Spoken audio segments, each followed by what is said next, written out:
আপনাদের বলবো কাজ আপনাদের দিয়ে গেলাম, কাজটা কি শুধু নিজের ভোট দেওয়া নয়, প্রতিবেশীর লোককেও ভোট দিতে হবে। এখানে যে হাজার হাজার মানুষ আছে তাদেরকে দায়িত্ব নিতে হবে, প্রতিবেশী যারা আছে তাদেরকে ভোট দেওয়ার জন্য। আচ্ছা, আপনারা ওই ভিডিওটা দেখে কি কষ্ট পাননি যখন মৌলানা সাহেবকে কোমরে দড়ি বেঁধে নিয়ে যাচ্ছিল? একটু বোঝার চেষ্টা করুন। একজন মুফতি মৌলানা আলেম মানুষ, স্কলার মানুষকে যদি কোমরে দড়ি বেঁধে আজকে কোর্টে তোলে, তার কিছুই অপরাধ নেই, অন্যায় ভাবে তাকে অপরাধী সাজিয়ে করেছে, তাহলে কালকে আপনাকে আমাকে কি করতে পারে এরা?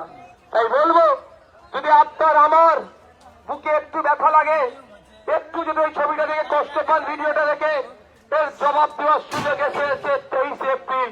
23 এপ্রিল আমরা জবাব দেব, মমতা ব্যানার্জিকে বুঝিয়ে দেব।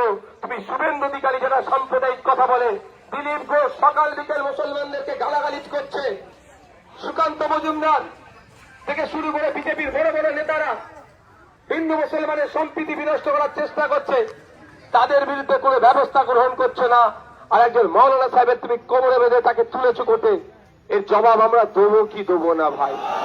এই দিতে হবে তো নাকি? এর জবাব দিতে হবে, মমতা ব্যানার্জিকে বুঝিয়ে দিতে হবে যে তুমি যতই আমাদেরকে বিজেপির ভয় দেখিয়ে রাখো না কেন, প্রকৃত অর্থে তুমিও হচ্ছে আরএসএস এর বিজেপির সেই জ্বর থেকে তুমি তাদের আর বিজেপির সহযোগিতা নিয়ে তোমার দল তৈরি হয়েছে, সুতরাং তুমি বিজেপির বিরুদ্ধে লড়াই করতে পারবে না। তাই আপনাদের বলি, বিজেপি এবং ধর্ম সাম্প্রদায়িক শক্তির বিরুদ্ধে লড়াই যদি করতে চান, দিকে দিকে বামপন্থীদের হাতকে শক্ত করুন, আইএসএফকে আইএসএফের হাতকে শক্ত করুন। তাই মালদা জেলায় মোতাবাড়িতে মৌলানা মোহাম্মদ শাহজাহান সাহেব আল কাদেরী আল আশরাফিকে জিতিয়ে বিধানসভার মধ্যে পাঠান। আপনার হকের কথা বলবে, অধিকারের কথা বলবে। তৃণমূলকে পাঠালে কিচ্ছু লাভ হবে না। বিধানসভায় মোট 44টা ধর্মীয় পরিচয় মুসলিম বিধায়ক আছে। এক ঘরের মধ্যে শুধু ভাঙরের বিধায়ক ছাড়া কারো মুখে শুনেছেন বিধানসভার মধ্যে দাঁড়িয়ে এটা বলতে যে রমজান মাসে ফলের দামটা কমাও? কারো বলার সাহস নেই। এখানে যিনি দাঁড়িয়েছেন তাকে আমি অসম্মান করব না, তিনিও বিধানসভায় যদি তৃণমূলের পক্ষ থেকে যায় তারও মুখে লিকোপ্লাস্ট লাগিয়ে দেবে। তাই লিকোপ্লাস্ট ওয়ালা বিধায়ককে পাঠাবে না মুখ খোলাওয়ালা বিধায়ককে পাঠাবেন? আপনারা বলুন।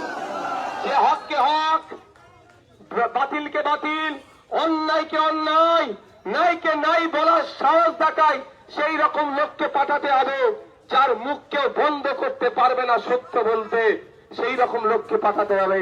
যদি সেই রকম লোককে পাঠাতে চান, সেই রকম লোক অন্য আর কেউ নয়, সেটা হচ্ছে আমাদের কে ইভিএম মেশিনের 4 নম্বর বোতাম টিপে মৌলানা মোহাম্মদ শাহজাহান কাদেরী আল আশরাফি সাহেবকে আপনারা পাঠান।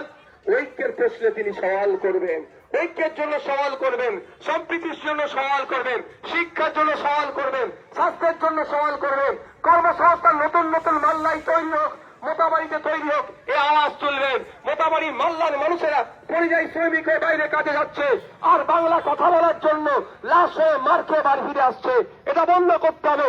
এখানেই ইন্ডাস্ট্রি তৈরি করতে হবে, এখানকার ছেলেরা এখানেই কাজ পাবে, তার ব্যবস্থা করতে হবে। যদি এটা চান আপনাদের বলবো, তাহলে মৌলানা শাহজাহান কাদেরী সাহেবকে ইভিএম মেশিনের 4 নম্বর বোতাম টিপে বিধানসভার মধ্যে আপনারা পাঠান। আজকে মোতাবাড়ির মানুষদেরকে হেভি ট্রিটমেন্ট নিতে গেলে যেতে হচ্ছে কোথায়? মালদা মেডিকেল কলেজ, তাও সুযোগ হচ্ছে না, ওখান থেকে কলকাতায় পাঠিয়ে দিচ্ছে, তাই না? তাই আপনাদের বলবো, যদি মালদার মানুষ কলকাতার পিজিতে না গিয়ে কলকাতার পিজি মালদাতে তৈরি হোক, যদি এটা চান, তাহলে মোতাবাড়ি থেকে শুরু করুন, সুজাপুর থেকে, হরিশ্চন্দ্রপুর থেকে, মানিকচক থেকে, রতুয়া থেকে, ইংলিশ বাজার থেকে শুরু করুন। দিকে দিকে আইএসএফ বামপন্থীদের প্রার্থীদের জেতান। 148 ম্যাজিক ফিগারে পৌঁছালে আমি কথা দিয়ে যাচ্ছি 5 বছর 5টা জেলাতে কলকাতার পিচির মতো হসপিটাল আমরা তৈরি করে দেখিয়ে দেবো। তাই বন্ধুগণ, আজকে 1,500 টাকা ভাতা দিচ্ছে জোড়া ফুল আর খামচিহ্ন। শাহজাহান সাহেব বলছেন, মৌলানা সাহেব বলছেন 1,500 টাকা ভাতা নয়, আমরা 15 থেকে 22,000 টাকার কাজের ব্যবস্থা করে দেব। জোড়া ফুল বলছে 1,500 টাকা দিয়ে বেকার ভাতা তৈরি করব, আর বেকার মানুষ বেশি করে তৈরি করব। আর মৌলানা সাহেব বলছেন 1,500 টাকা ভাতা নয়, প্রত্যেকটা ফ্যামিলি থেকে একজন করে স্থায়ী কাজের ব্যবস্থা আমরা করে দেব। তাই আপনারা যারা কাজ পাচ্ছেন না, ভিন্ন রাজ্যে কাজ যাচ্ছেন, পরিযায়ী শ্রমিকের তকমা লাগছে, বাংলায় কথা বলার জন্য মার খেতে হচ্ছে, লাঞ্ছিত হতে হচ্ছে, অপদস্থ হতে হচ্ছে। আপনাদেরকে অনেক সময় লাশ হয়ে আপনার পরিবারের মানুষ ফিরে আসছে। সেটা বন্ধ করার জন্যই শাহজাহান সাহেব রাজনীতির ময়দানে নেমেছে। শাহজাহান সাহেবের বক্তব্য যে আপনারা আমাদেরকে 148-এর ম্যাজিক ফিগারে পৌঁছান, সেই শাহজাহান সাহেব দেখবেন আপনাদেরকে কথা দিচ্ছি যে প্রতিটা বাড়ি থেকে একজন করে স্থায়ী কাজের ব্যবস্থা করে দেবে। তাহলে কি আর পরিযায়ী শ্রমিক হতে হবে? তাহলে তার কি হতে হবে? তাহলে প্রত্যেকটা বাড়ি থেকে একজন যদি কাজ পায় তাহলে আর ভিন্ন রাজ্যে কাজ করতে যাবে তা হবে না। মালদায় ইন্ডাস্ট্রি তৈরি হবে, মালদায় কলকারখানা তৈরি হবে, মালদায় কাজের জায়গা তৈরি হবে। শাহজাহান সাহেব বলছেন আপনারা আমাদের মোথাবাড়ি সুজাপুর থেকে শুরু করে মালদা, মুর্শিদাবাদ, দিনাজপুর, ভাঙড়, ক্যানিং, পূর্ব থেকে পশ্চিম থেকে শুরু করে রাজ্যের বিভিন্ন প্রান্তে আমাদেরকে জেতান। 100 ইউনিট বিদ্যুৎ আমরা মুকুব করে দেব। আমরা 100 ইউনিট বিদ্যুতের দাম নেবই না। শুধু তাই নয়, যারা আপনারা এখানে ডে লেবারের কাজ করেন, কত টাকা পান দিনে খেটে? 300 টাকা। হ্যাঁ, 300, 400, 500, খুব ভাগ্য ভালো হলে 500। তা কত? 400, 12 ঘন্টা ডিউটি করে 500 টাকা, খুব বেশি হলে। কেউ 300 টাকা, কেউ 350 টাকা। আর মৌলানা শাহজাহান সাহেব আল কাদেরিয়া লাস্টাফি সাহেবের সাথে তো অন্যদের এই জন্যই লড়াই। কি লড়াই? উনার বক্তব্য হচ্ছে, আমাদের বক্তব্য, বামপন্থীদের বক্তব্য হচ্ছে 8 ঘন্টার বেশি ডিউটি করবে না। রাজি আছেন আপনারা? 8 ঘন্টার বেশি ডিউটি করা যাবে না। সাথে সাথে অদক্ষ শ্রমিক যেহেতু 600 টাকা কম করে রোজ দিতে হবে, তার ব্যবস্থা আমরা করব, মৌলানা সাহেব করবে, যদি আমাদের হাতকে আপনারা শক্ত করেন। বুঝতে পেরেছেন? আমি ফতোয়ায় চলে আসবে, ফতোয়া দিয়ে দিতে যাব না। আমি গতকালকে যে র্যালিটা করলাম, ম্যাক্সিমাম দেখছিলাম বিড়ি ভাবছিল মায়েরা বসে।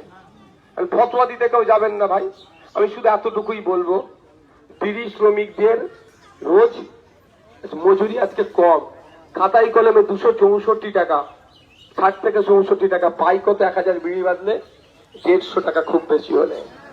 তাই আমরাও বিড়ি শ্রমিক নয়, চা শ্রমিক থেকে শুরু করে, দর্জি থেকে শুরু করে যত ধরনের শ্রমিক আছে, যাতে দিনে 8 ঘন্টা কাজ করে অন্তত 600 টাকা ইনকাম করতে পারে, তার ব্যবস্থা আমরা করে দেবো। তাই আপনাদের বলবো, এই বক্তব্য দীর্ঘায়িত করবো না। ওই ভিডিওটার কথা মনে রাখবেন। 23 এপ্রিল মানুষের বাড়ি বাড়ি যান, ভিডিওটা দেখান মানুষকে যে মমতা ব্যানার্জি কি অন্যায় ভাবে সেখানে শুভেন্দু অধিকারী রাত দিন সাম্প্রদায়িক সম্প্রীতি বিনষ্ট হওয়ার মতো কথা বলছে, পশ্চিম বাংলার ঐক্য বিনষ্ট হওয়ার জন্য কথা বলছে, তাকে গ্রেফতার করেনি। আর এই মৌলানা সাহেব যিনি রাত দিন সম্প্রীতির কথা বলে, ঐক্যের কথা বলে, ইনসাফের কথা বলে, আদালের কথা বলে, ন্যায় প্রতিষ্ঠার কথা বলে, যে প্রতিহিংসা পরায়ণ, তাকে গ্রেফতার করে তাকে কোমরে দড়ি বেঁধে জেলে করে তুলছে। এর জবাব আমাদেরকে দিতে হবে।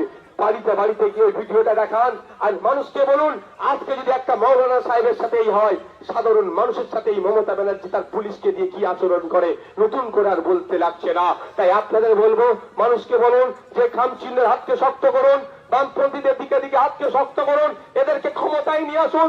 পশ্চিমবাংলায় শুভেন্দু অধিকারীদের মতো লোকেরা যদি এই ধরনের কথা বলে, জেলের বাইরে থাকবে না, জেলের ভাত খাওয়াবো ধরে ওদেরকে বলে যাচ্ছে।